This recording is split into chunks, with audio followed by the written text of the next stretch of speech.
सोचिए किसी शख्स को 9 साल तक जेल में बंद कर दिया जाए, गिरफ्तार किया जाए, उसके ऊपर आतंकवादी होने का आरोप और फिर उसे 9 सालों तक जेल में बंद कर दिया जाए।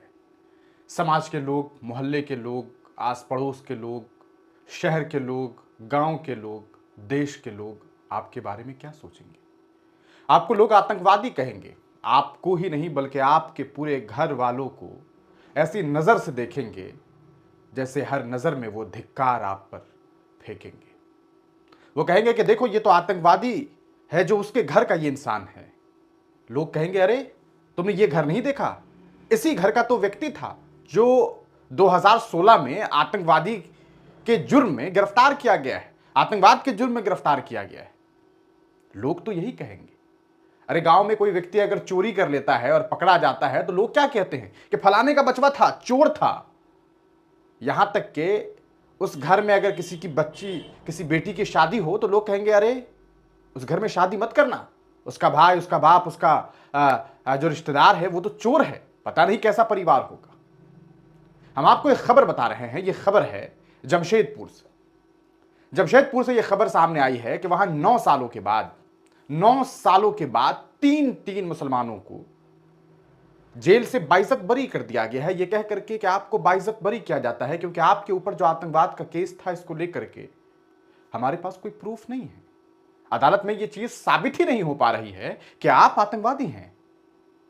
जब गिरफ्तार किया गया तो बाज़ाब्ते यह कहा गया कि अरे ये कलीमुद्दीन साहब हैं, ये आतंकवादी ही नहीं है बल्कि आतंकवाद का अड्डा इनके घर पर चलता रहा है, ये मुख्य आदमी रहा है, इसके घर पर बाज़ाब्ता पूरी तरीके से अलकायदा का एक अड्डा चल रहा था और यहीं से पूरा गैंग चल रहा था। यह कहकर के गिरफ्तार तो कर लिया गया, लेकिन 9 सालों के बाद आखिर ऐसा क्या हुआ कि जमशेदपुर का एडीजे 1 यह कहकर के इन 3 लोगों को बाइज्जत बरी कर देता है कि आपके लिए, आपके खिलाफ हमारे पास कोई पर्याप्त सबूत नहीं है। 16 गवाह बनाए गए, 16 गवाह। एक भी गवाह ऐसा नहीं था जो यह साबित कर पाता कि ये 3 लोग आतंकवादी हैं। जरा सोच करके देखिए, 9 साल तक जेल में बंद, जिंदगी का एक बहुत सारा अरसा जो है एक व्यक्ति का बर्बाद हो गया। और मैं फिर इस बात को दोहरा रहा हूं कि ये 3 व्यक्ति ही जेल में बंद नहीं हुए थे। अगर फिजिकली तौर पर आप सोचेंगे तो सिर्फ ये 3 लोग, चाहे वो कलीमुद्दीन साहब हों या शान साहब हों या अब्दुल रहमान साहब हों, ये 3 ही लोग जेल में नहीं गए बल्कि इनका पूरा परिवार कैद हो गया अपने घर में। क्योंकि वो बाहर जाते तो लोग ये कहते कि ये तो आतंकवादी के परिवार का आदमी है। क्या वो 9 साल लौटाए जा सकेंगे? क्या वो इज्जत, वो आबरू लौटाई जा सकेगी? सोचिए, उनके बच्चों ने स्कूल जाना छोड़ दिया होगा क्योंकि स्कूल में उनके साथियों ने यह कहना शुरू कर दिया होगा कि तुम्हारा बाप तो आतंकवादी है, तुम्हारा बाप तो मुजरिम है, जिसने इस देश के साथ गद्दारी की, जिसने अलकायदा के साथ, अलकायदा इंडियन सब कॉन्टिनेंट के मेंबर थे तुम्हारे फादर, तुम्हारे घर वाले, तुम्हारा चचा, तुम्हारा भाई। कौन लेगा जिम्मेदारी? क्या उन अधिकारियों के ऊपर केस नहीं होना चाहिए? क्या उस जितेंद्र कुमार नाम के उस थाना प्रभारी, थाना अध्यक्ष, उस इंस्पेक्टर के ऊपर कार्रवाई नहीं होनी चाहिए जिस व्यक्ति ने उन 3 लोगों को मुजरिम ठहराया और 9 सालों के बाद भी यह साबित नहीं हो सका कि वो लोग आतंकवादी थे? इस पूरे मामले में एक आदमी जो कलीमुद्दीन है, उन्हें बेल मिला था। 2 लोग अभी भी जेल में बंद। अब उन्हें बाइज्जत बरी किया जाए। कौन लेगा जिम्मेदारी?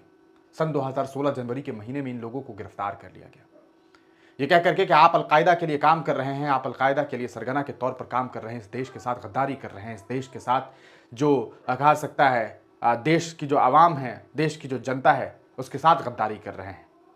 गिरफ्तार करके जेल में बंद कर दिया गया, लेकिन 9 सालों के बाद ये साबित नहीं हो सका तो एडीजे 1 जनाब योगेश कुमार के बेंच ने सीधे तौर पर यह कहा कि ऐसा है कि यह साबित नहीं होता है कि ये 3 लोग जिन्हें आप स्क्रीन पर देख रहे हैं ये मुजरिम हैं, इन्हें बाइज्जत बरी किया जाता है। मेरा सवाल फिर वही है, क्या ये 9 साल लौटाए जा सकेंगे? क्या आपको वाकतन ऐसा लगता है कि सिर्फ ये 3 लोग गिरफ्तार हुए थे? ये 3 लोग भले एक बंद कोठरी में बंद थे, लेकिन इनका पूरा परिवार भी अपने घर में बंद था। वो आज़ादी छिन गई थी, वो कहीं जा नहीं सकते, क्योंकि अगर जाते तो लोग ताना देता। उन माओं के बारे में सोचिए जिनकी ये औलाद रहे हैं, उन बीवी के बारे में सोचिए जिनके ये शौहर रहे, उन बच्चों के बारे में सोचिए जिनके ये बाप थे। क्या गुजरी होगी उन पर? कैसे जिंदगी गुजरी होगी? 9 साल में तो एक बच्चा सोच लीजिए जन्म के बाद कितना बड़ा हो जाता है। कौन लेगा इसके लिए जिम्मेदारी? कौन है इसके लिए जिम्मेदार? ये कोई पहली बार नहीं हुआ है। हिंदुस्तान में इस तरह के न जाने कितने मामलात हैं जहां 20 साल, 25 साल, 30 साल, 15 साल, 17 साल, 18 साल, 11 साल के बाद लोगों को ये कहकर के जेल से आजाद कर दिया गया कि साहब ऐसा है कि आपके खिलाफ पर्याप्त सबूत नहीं मिले, इसलिए आपको बाइज्जत बरी किया जाता है। सवाल यह है कि ये बाइज्जत बरी है। बाइज्जत बरी तो तब कहलाया जाए जब वो अधिकारी जिन्होंने इनके ऊपर ये आरोप तय किया, उनके ऊपर आरोप तय किया जाए कि किस बिना पर आपने ये आरोप लगाया।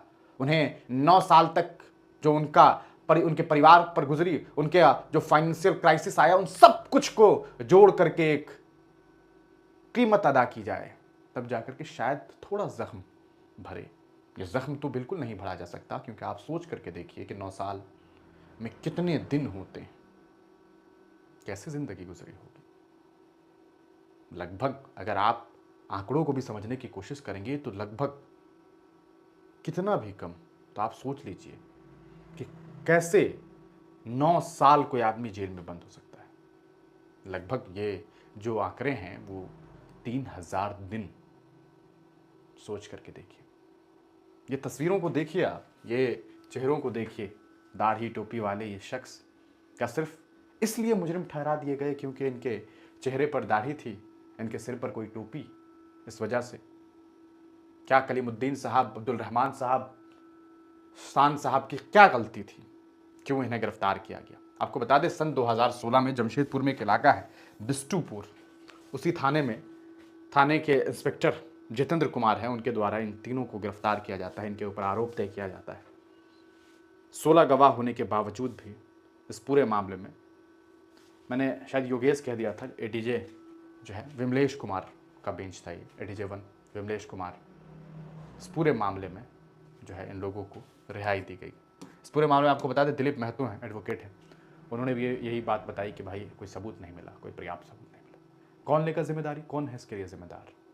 आप इस पूरे मामले को लेकर के किसे जिम्मेदार ठहराते हैं, और आपको क्या लगता है कि कैसे इन तीनों लोगों को इंसाफ मिल सकता है? अपनी राय कमेंट सेक्शन में जरूर दें।